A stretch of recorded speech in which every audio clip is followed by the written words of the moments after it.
20 বছরের রেকর্ড ভেঙে সিনেপ্লেক্সে তুফানের সর্বোচ্চ শো, পুরনো সব রেকর্ড ভেঙে নতুন নজির স্থাপন করলো বাংলাদেশি সিনেমা তুফান। তো কি অবস্থা, কেমন আছেন? আমি নিউন ভাই অর্গাইজ। আজকে মূলত দুইটি নিউজ নিয়ে আলোচনা করবো। ফার্স্ট নিউজটি থাকবে 20 বছরের রেকর্ড ভেঙে দিল তুফান, এন্ড সেকেন্ড নিউজটি থাকবে তুফান থেকে হতবাক করা মন্তব্য করলেন আইটি প্রতিমন্ত্রী পলক। এই বিষয়টি নিয়ে প্রথমে আছি তুফানের কাছে।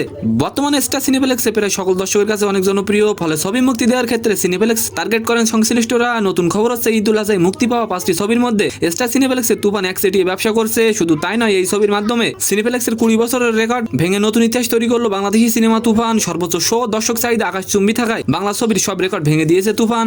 আচ্ছা, আপনি কি তুফান সিনেমা দেখেছেন? অবশ্যই কমেন্ট করে যাবেন। এবার আসি তুফান সিনেমা দেখে কি বললেন আইটি প্রতিমন্ত্রী পলক। মঙ্গলবার রাতে তুফান সিনেমা দেখতে সপরিবারে রাজধানীর একটি সিনেপ্লেক্সে যান জুনায়েদ আহমেদ পলক।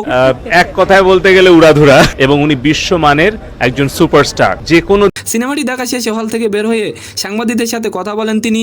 পলক বলেন, তুফান এক কথায় বলতে গেলে উড়াধুরা। এতে রয়েছে ফুল অফ ইমোশন, এন্টারটেইনমেন্ট ও টুইস্ট। একেবারে বিশ্বমানের একটি সিনেমা। পলক বলেন, তুফান আমাদের বাংলা চলচ্চিত্রকে একটি অন্য মাত্রায় নিয়ে গেছে। তো সম্মানিত দর্শক, আজকের ভিডিওটি কেমন লাগলো অবশ্যই কমেন্ট বক্সে জানাবেন।